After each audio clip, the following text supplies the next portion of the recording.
Bonjour, bienvenue à tous dans cette nouvelle vidéo de Strike Team, la première vidéo de 2022. Tout d'abord, on vous souhaite une excellente année 2022, qu'elle voit se réaliser vos projets tant personnels, familiaux que professionnels, bref, que vous atteigniez vos objectifs dans la santé et dans la bonne humeur. On attaque tout de suite la revue du portefeuille options à 10K. On va commencer par la crypto, par le Bitcoin. Nous, on investit, comme vous le savez, via l'ETF BITO. Et donc, on va regarder ce que ça donne au niveau de cet ETF. Alors là, le graphique que vous avez à l'écran, c'est pas l'ETF, c'est le Bitcoin contre l'USD. Juste pour regarder un peu ce que ça donne au niveau graphique, on a eu un début de baisse, là on est en daily et tout, et je vous rappelle qu'on n'est pas analyse graphique, on est clairement, analyse graphique, on n'est pas clairement pas des stars, cependant on regarde quand même ce qui se passe. Donc en daily ici, donc le Bitcoin a évolué dans un canal haussier. Là ici le 4 décembre on a eu un flash crash, ici le samedi 4 décembre si je me rappelle bien. Flash crash avec cette grosse mèche qui a été léchée la zone des 40 000. Enfin, ça s'arrête à 41 000 et des bananes. Et donc après, le marché depuis est en train de latéraliser comme ceci depuis début décembre. Et donc entre guillemets, le Bitcoin ne fait rien. Il faudrait qu'il casse pour ça la zone des 50 000 pour remonter. Et en cas de confirmation de baisse supplémentaire, cette même zone là ici des 46, 47 000, 46 000 pour aller éventuellement tester la zone des 40 000 qui est la zone support avant je pense le grand plongeon ici. Voilà, donc c'est un peu toujours pareil en analyse graphique, soit ça casse vers le haut, soit ça casse vers le bas, soit ça latéralise. C'est typiquement les trois mouvements de marché qu'on a vu dans nos 4 premières vidéos sur la formation trading option. Il y a 3 directions du marché, et là c'est assez intéressant parce qu'on est typiquement dans la direction qui casse les pieds à tout le monde, pour parler proprement, qui a un beau range depuis un mois maintenant, où en fait on ne sait pas trop ce qu'il fait, il est en train de latéraliser. Nous, ce qu'on a fait, comme vous le savez, sur le BITO, on a, comme à notre habitude, vendu des puts, qu'on va aller analyser directement sur le graphique ici. Qu'on va aller analyser ici. Et voilà, j'ai zoomé un peu. Hop, hop.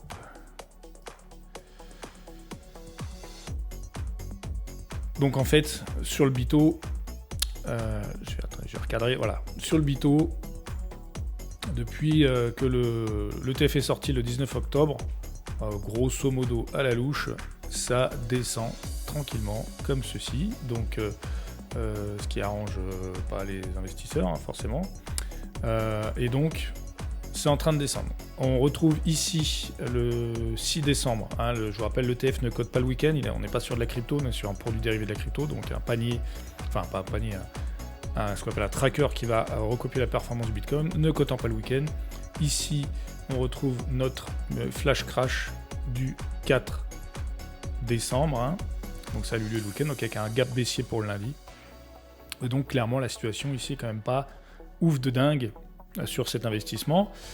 Nous, on avait vendu un put ici le 24 novembre avec un strike price à 28 $. Que on a roulé, oui c'est ça, on a roulé pour aller se retrouver sur un contrat à strike price de 23 $ avec une échéance au 21 janvier. Pour l'instant, comme on le voit là, les choses se déroulent correctement, on est en train de latéraliser. Et c'est exactement, une fois de plus, on répète, la force des options. On est d'accord que le BITO a baissé. On a récolté une prime ici de 39 $. Donc on a fait une performance, un gain réalisé de 39 $ sur le premier contrat. Et ici, on attend à avoir un gain réalisé sur le deuxième contrat de 70 $. Donc pour être clair, net et précis, le Bitcoin était en baisse sur le BITO était en baisse sur la première partie depuis sa création. Malgré qu'ils soient en baisse, on a réalisé un profit Et là, actuellement, il est en train de latéraliser. Et malgré qu'ils soient en train de ne rien faire de latéraliser, on est parti pour aussi faire un profit. Si le Bito venait à décrocher complètement, on s'est mis une petite alerte ici à 23,70 $. Et on ferait ce qu'on a fait sur le Silver et sur nos actifs quand les choses ne se passent pas du tout comme on le souhaite. On prévoit donc de rouler l'ETF à un strike inférieur et à une échéance supérieure afin de ne pas se faire exercer, car nous ne souhaitons pas acheter l'ETF. Si on souhaitait acheter du Bitcoin, on le ferait directement, mais c'est pas notre. On est en train de le trader là actuellement. On cherche à faire du profit en dollars. Et donc l'ETF Bito est totalement, nous convient totalement pour s'exposer aux crypto-monnaies, travailler de la crypto-monnaie sans avoir à travailler sur une application comme Deribit par exemple qui fait des options directement sur la crypto. Moi perso, j'ai regardé comment ça se passait sur Deribit. J'ai pas de problème avec la plateforme, elle est plutôt très très très bien faite elle est très ludique et très facile à utiliser pour quelqu'un qui fait des options et des futurs. Cependant, on est sur du cash settlement, donc c'est-à-dire que ici, si on se fait vraiment exercer, on va récupérer l'ETF qu'on a acheté au cours du strike, là par exemple à 23 $ x 100, donc on va dépenser 2300 $, mais on aura l'ETF en échange avec un cash settlement. Le sous-jacent, c'est du cash. Et du coup, si vous faites exercer, c'est une perte en fait, et vous ne récupérez aucun actif. Donc là, pour l'instant, ce qu'on a trouvé de sympa avec le Bito, c'est de pouvoir l'optionner, mais de manière dérivée, mais de manière à avoir quand même des gains. Et en cas de gros problèmes sur le Bitcoin, on se retrouverait à finalement acheter l'ETF et donc à se retrouver au niveau 1 d'un investisseur lambda, et bien sûr derrière on ferait des stratégies d'options éventuellement avec un covered call ou autre chose éventuellement. Donc là typiquement voilà, il n'y a pas plus clair en fait, hein, c'est en train de baisser, puis ça latéralise. En attendant, on fait de la performance. Bien évidemment, on ne va pas se voler la face, on ne va pas vous mentir non plus. Si le Bitcoin était monté de 20%, bien évidemment, notre gain aurait été capé. Voilà, on aurait été capé à la prime. Si le Bitcoin prend ici, sur ce contrat, le retour maximum sur la durée, bien sûr, du contrat est de 3,1%, ce qui est pas mal quand même. On est en train de parler de faire 3,1% sur un contrat à peu près une trentaine de jours. Donc on parle de faire 3,1% sur un mois réalisé. Donc on est quand même sur quelque chose. Essayer de faire 3,1% réalisé en trading court terme, comme on le fait là sur un mois, c'est pas si simple que ça. Voilà. Donc là, ça nous permet de faire du réalisé et de la performance tranquillement, même si le marché n'est pas favorable. On n'est pas non plus en train de shorter le marché, on n'est pas en train de faire des choses si risquées que ça, voire, pour moi je trouve que là c'est plutôt ultra sécure, quoi. Le risque maximum, on va parler de safety, de sécurité, le risque il est de 2230 $. Oui, c'est sûr, si l'ETF tombe à zéro, le Bitcoin tombe à zéro, on a le risque de perdre 2230 $, mais finalement, là on a un portefeuille à 10 000, on n'est quand même pas en train de faire n'importe quoi, et en termes de risk management, on est plutôt pas mal, en sachant qu'on a toujours le choix de rouler, de racheter notre position, de faire l'avantage des options, de ne pas subir le marché, et de ne pas être en mode binaire sur un ordre, t'as gagné ou t'as perdu. Voilà pour le Bitcoin. Je vais passer sur le ETF XLE. Où ici, alors ce qui est très intéressant sur XLE, c'est exactement là, visuellement ça devrait vous parler. Voilà, donc on a fait 3 contrats sur XLE, et vous voyez, on est à l'extérieur du cours, on suit la tendance de l'ETF, mais en étant bien écarté, et donc en suivant comme ça le cours, et en faisant, alors là c'est pareil, XLE, on est entré ici, c'est pas ouf de dingue, c'est en train de ranger légèrement, de baisser. Depuis, là on est rentré nous en 15 octobre, mi-octobre. On est début 2022. Et là, vous seriez rentré là en achetant XLE, ce qui est un bon ETF, qui est plutôt pas mal. C'est pas un ETF en carton. On se retrouve là, vous êtes en légère perte. il se passe rien, vous êtes en train d'espérer d'avoir un gain quelque part ou que ça remonte, que ça rebondisse sur le support, enfin voilà, oui, si ça craque en haut, ça craque en haut, si ça craque en bas, ça craque en bas, très bien. Nous, en attendant, on fait certes pas des performances à 2 chiffres, mais voilà, là on fait 1,35%, là on fait 0,9%, et là actuellement on espère 0,6%, en sachant que là on voit bien qu'on est plutôt bien parti pour la probabilité pour que on se retrouve à devoir rouler notre contrat ou à se faire exercer est quand même relativement faible. Ça ne nous empêche pas de dormir la nuit. Et voilà, on a rentré en position ici le 20 décembre. Depuis, je suis parti en vacances en fait. J'ai pas regardé, j'ai pas touché.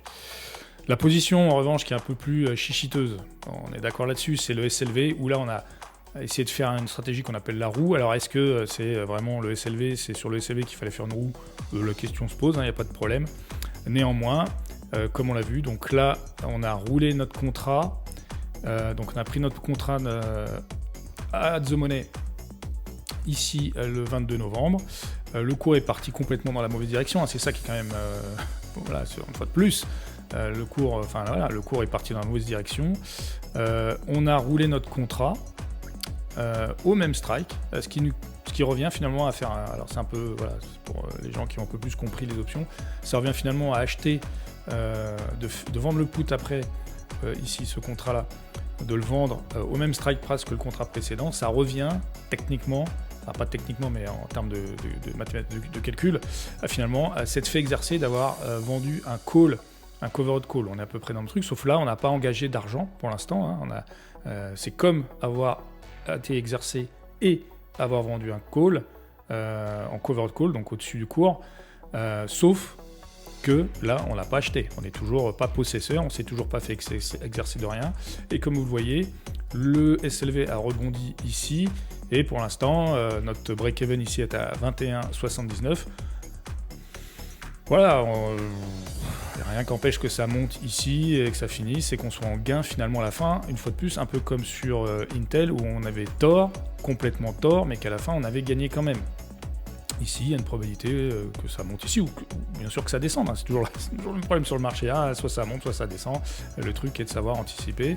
Maintenant, comme je vous l'ai dit, nous on n'est pas des finaux sur l'analyse technique, on regarde et bien sûr on essaye de comprendre le marché et on fait de l'analyse technique, mais une fois de plus, c'est ce qu'on aime bien sur les options, c'est qu'on peut se tromper, tout simplement, on peut clairement se tromper. Là on s'est complètement gouré, pour l'instant, on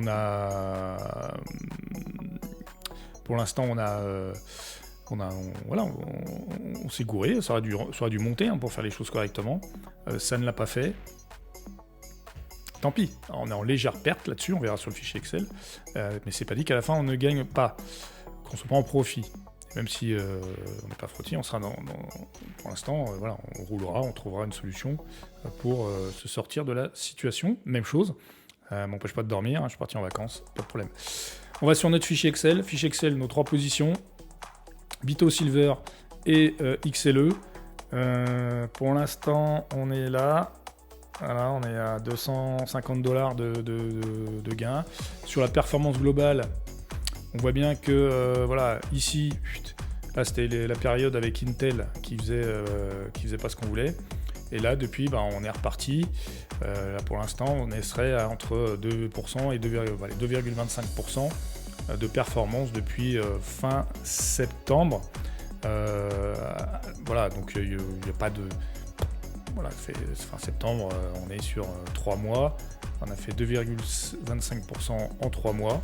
Alors on peut trouver ça peu, beaucoup, je sais pas, c'est en fonction de vos compétences. Néanmoins, faut bien se rendre compte qu'on a pris très peu de risques et qu'on est en train de faire un portefeuille d'options juste entre guillemets, parce que 10 000 euros c'est quand même une somme, c'est pas, tout le monde n'a pas 10 000 euros à mettre sur le marché, y a pas de problème, mais on est avec un portefeuille à 10 000 euros sur 3 actifs et on sort de la performance réalisée, sans se